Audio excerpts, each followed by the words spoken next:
What happens when you stop showing up daily on social media? What happens when you stop showing up daily on Instagram, LinkedIn, Facebook? Will your business fall apart? In this episode, I'm sharing what I've learned from stepping back from social media, how it's impacted my visibility, my mindset, and my income, and what might shift for you if you stopped trying to keep up with it all. It's an interesting topic for me, this, because social media has been an enormous part of my life, of my business, my income, everything for the last 16 years. I first started teaching social media in 2009.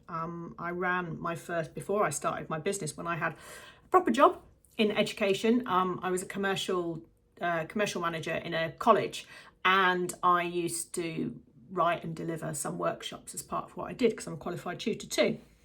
And social media came along and just really interested me. I was like, ooh, what? You can talk to anybody anywhere in the world about anything and for free?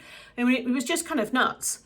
And so I ran workshops on Facebook and Twitter and LinkedIn back in the day, also on blogging. So, you know, the whole sort of digital marketing thing, email marketing too, right, from the early days.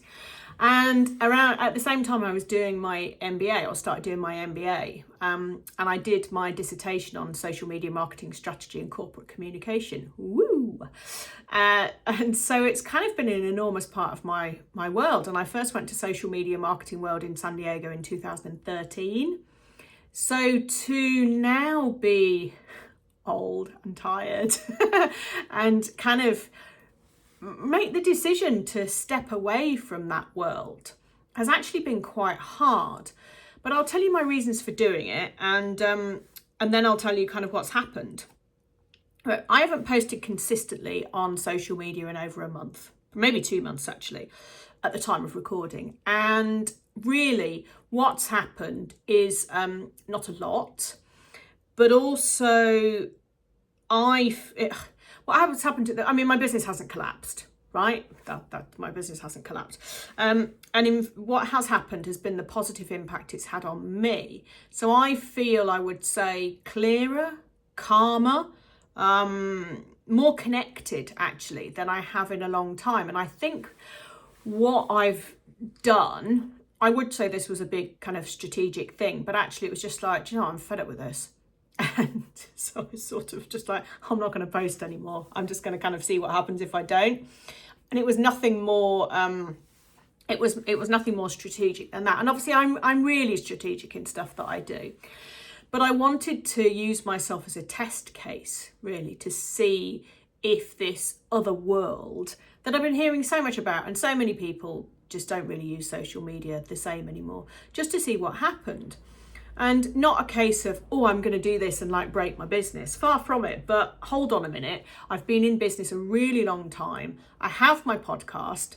I have my existing email list, which, grows slowly and steadily. And sometimes I do ads as well. So, that's utilizing social media, but not being on social media, right? Not being active on social media. And I do speaking gigs, and I guest on other people's podcasts and all of that. So I'm still visible, and obviously YouTube too. I'm still visible, but this daily posting on social media and daily going in and spending time engaging with other people, whilst it's brought about lots and lots of interesting conversations, balancing the time, or I guess the return on investment of that time, appalling, right? And I think that's one of the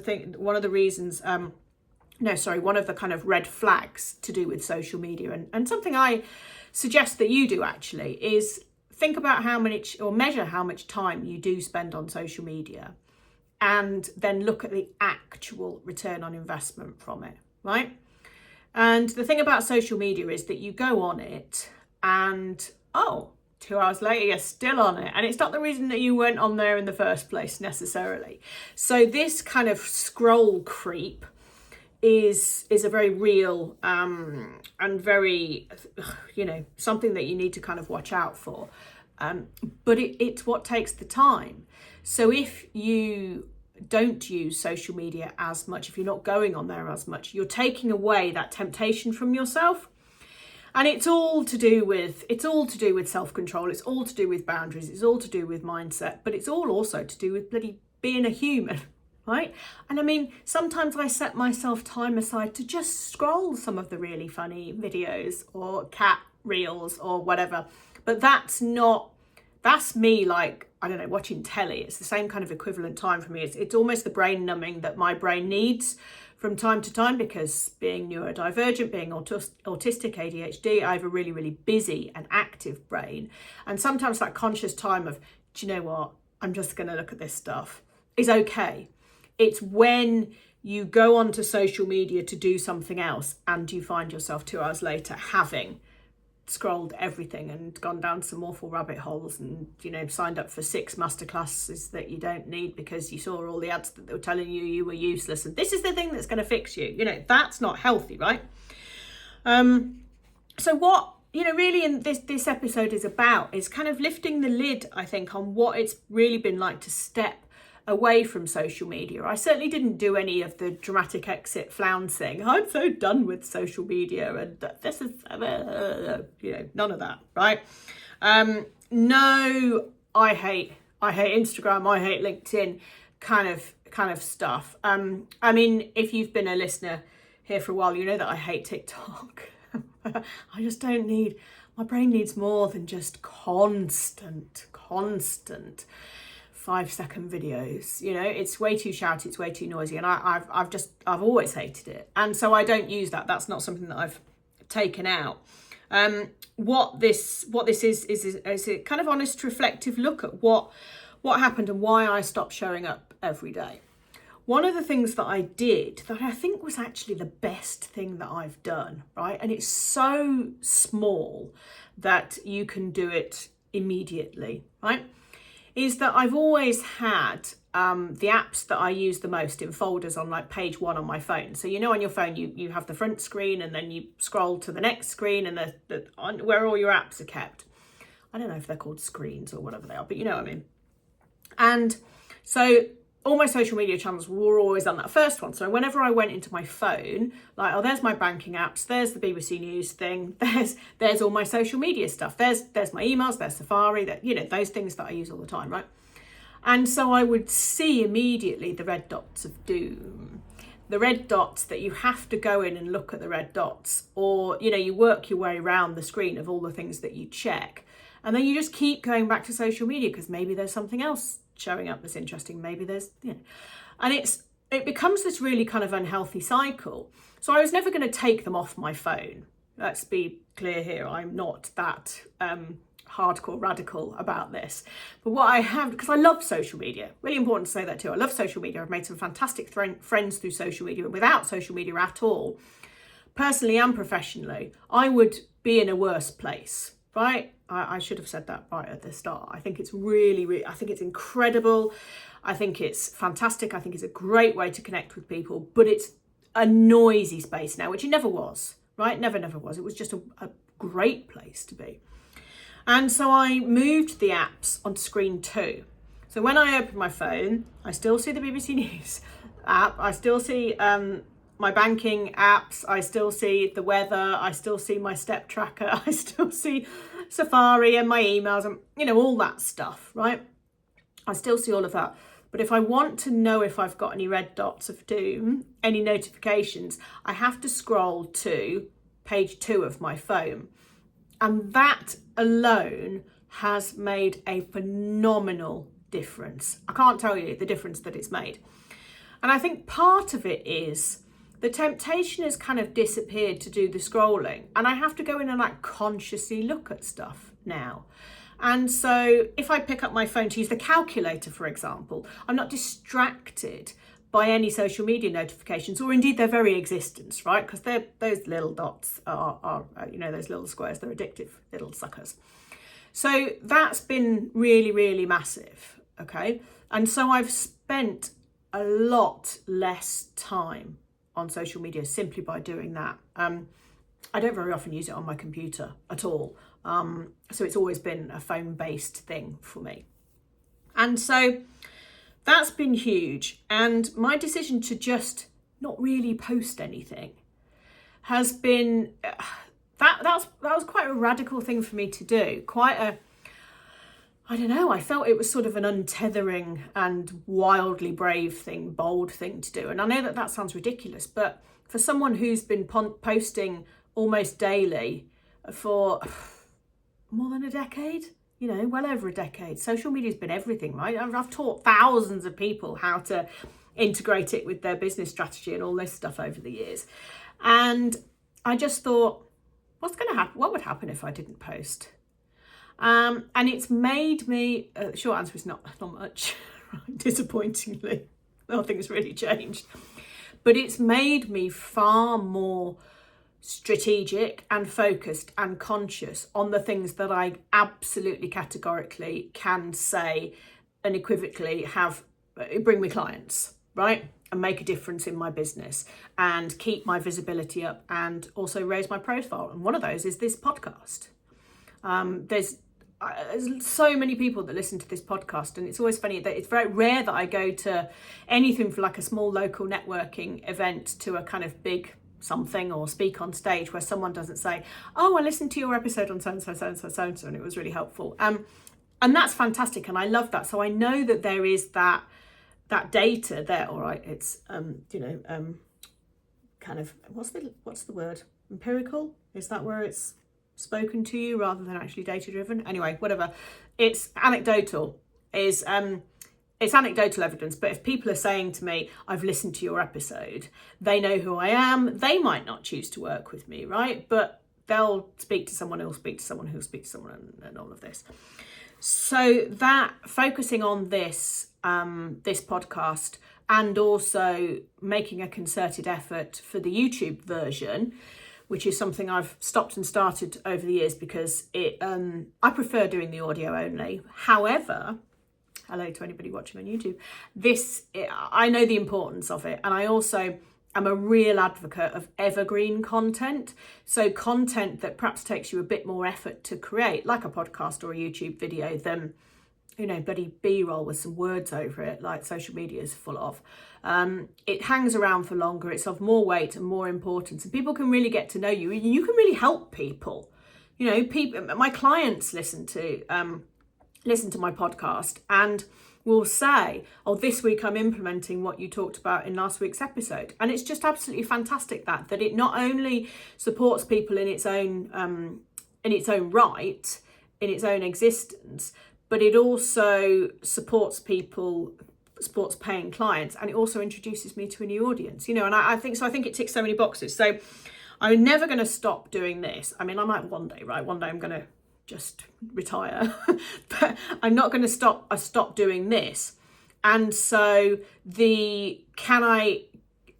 this suffer? I guess, will this suffer if I stop doing the social media? And so my balance with it is I always do a post. I do one a week, and I do a post telling people there's a new episode out there, right? And my email marketing supports all of this too. So I haven't left social media, and that's, I'm really kind of careful to say this isn't, I'm leaving social media. You never need social media in your life. This is about stepping back from and using it light touch, okay? And in terms of the going in and engaging with people, I do a bit, every morning. I have my little routine every morning that I check my emails, then I do check my social medias, and then I check the weather, and then I check my banking apps, and then I check the BBC News, and then I do Wordle, and then I get up. That's my routine every morning. So I do check them every morning because sometimes there's messages, sometimes there's things to respond to, right? But it's like 10 minutes as opposed to all day draining hours. And I do then sometimes kind of comment or respond to a few things on there. But it's absolutely not as much as it was. And I'm not going in and spending... Right, I'm going to spend half an hour every day engaging and connecting with people, which I used to do, because the return on investment of my time of doing that, it's not it doesn't bring as much. That's a lot of, spend half an hour a day engaging with stuff. That's like 2.5 hours a week. Well, it is 2.5 hours a week. And that then becomes kind of an entire day, an entire working day, if not 2 working days, depending on how long or short your days are, right? It's probably 2 full working days a month. And if you're not getting whatever your equivalent hourly rate is back from that, it's not worth it. And yes, you could be more strategic about the commenting and all of that, but social media is social. So a lot of it is just, enjoying people's company. And that's still where work and opportunities come from, because it's networking in its pure and simple terms, right? So if you're not generating the equivalent of, I don't know, £50 an hour, £100 an hour, £25 an hour, whatever your £1,000 an hour, whatever your equivalent hourly rate is, right? Because I don't suggest you charge by the hour, but if you work it backwards and you come up with a kind of broad brush hourly rate, then for your own internal uses, if that doesn't generate that, it's a waste of time. It's largely a waste of time. And I think that's a kind of harsh lesson that we all need to go through, because there will be things that do absolutely generate that. This podcast being one of them, speaking on stage being another. And they don't happen as often, but they have a lot more impact for me. And so focus on the stuff that works, right? And email marketing is one of the best things for me, for sure, and always has been for years and years and years. So I put a lot of time and energy into email marketing. Sometimes it's only once a week. Sometimes it's 4 or 5 times a week. It depends what I've got to say. It depends what's going on. It depends if I'm kind of doing a mini launch or something like that. But honestly, that's the best thing. And also, don't forget, social media is a fickle beast, because you can get your accounts closed down for no real reason overnight. You can lose everything, but your email or a podcast or something like that, you own, right? You have the data, you have the addresses, you have the way of communicating with people. So it's a much safer, longer term investment of time and energy and money as well. You have to, those all things cost money, right? But the reason I really wanted to share all this with you today is because, I promote a quieter, healthier, less overwhelming for sure, more kind of mindful business. And this is one thing that can be tweaked and changed. And you need to do absolutely what is right for you, right? But I share this open and honestly about my own experience, because it's such a 180 for me. It was everything. Social media was everything for me. But I've developed a love-hate relationship with it over the last 5 years. And so I've just decided to do something else about it and be in control. And you can always go back. There's some really big names who have completely stepped away from social media and then decided to go back, because they can. It's your prerogative. And that's why this big kind of, a big announcement isn't necessary. But sharing your own experience, or just not, is fine. I got a WhatsApp message from a friend and on-off client, just saying, are you all right? You've been very quiet on the socials lately. And it was really sweet, because I'm fine, and kind of told her what was going on. And it's really prompted me to make this episode for you. And also I've been talking about this with my clients inside my Confidence to Grow coaching space as well, because this is part of it, right? Everything that all my clients is always trying to do is to be more profitable, yes, to be more efficient and effective, yes, but to be happier. And happiness, it often comes from reducing your output, as in the things that you are doing, and being more efficient and effective with what you are doing. So it's this conscious decision, and you get to decide any of this, right? There is absolutely no right or wrong here, but it is sometimes worth experimenting, and it is sometimes worth just doing what works for you, and sod the convention, right? And I think if you are neurodivergent, which I'm autistic ADHD, it's like social media is a funny thing, because there is this kind of addiction side to it, the dopamine from the scroll, and I'll just look one more video, and it is the videos there, although I spend quite a lot of time on Threads. Actually, I really like Threads, but the conversations and the things that I read there are much more of interest to me away from business, I guess. So there's a lot of kind of political stuff and, you know, those kind of things, which I find really, really interesting. But that doesn't I mean, blimey, you know, I'm pretty woke, right? So there's no surprise which side of the political spectrum I sit on. But they're not conversations that I have necessarily really in my day-to-day business, nor through my work social media. You know, there's stuff that I do over there. And so I'd really like you to kind of explore life away from the algorithm, you know, like we used to, right? I don't know how long you've been in business, but you know, 14 years for me, coming up for 14 years. And yes, I started off teaching social media, but it was not like it is now. It just wasn't. I don't remember if I had it on my phone. I did have an iPhone then, but I don't know if I had these things on my phone.